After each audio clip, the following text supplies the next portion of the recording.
What's up guys, my name is Technoba here for Troubleshoot and I'm back with another Winter 2019 Steamville Holiday Quest guide. So since I started creating a couple of videos on this topic, mainly for these glitchy quests that are difficult to do, there has been another quest that's been added down here called Search for Something New. Try Steam's experimental new search features. How exactly do you get this? Well, it's actually super simple. Go ahead and click on Try Search, the button on the far right, or Control click to open it in a new tab.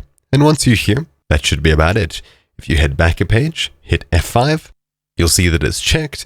Otherwise, if it's not, hold Control and press F5 if you're using a browser. If you're using Steam, go ahead and restart Steam entirely and see if it's checked. If it's not checked, then simply head back to that Try Search page. And once you're here, drag around a couple of these sliders, tick a couple of boxes on the side.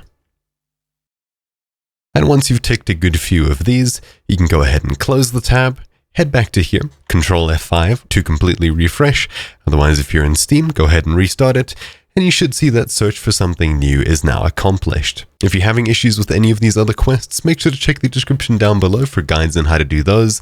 This is a rather simple one, but I'm making this video mainly for those who are subscribed because of my previous videos, just a way to let them know that there are more challenges. This is a new one added today, besides these daily quests, which are coming tomorrow. Anyways, that's about it. Thank you all for watching. My name's been Technoba here for Troubleshoot, and I'll see you all next time. Ciao!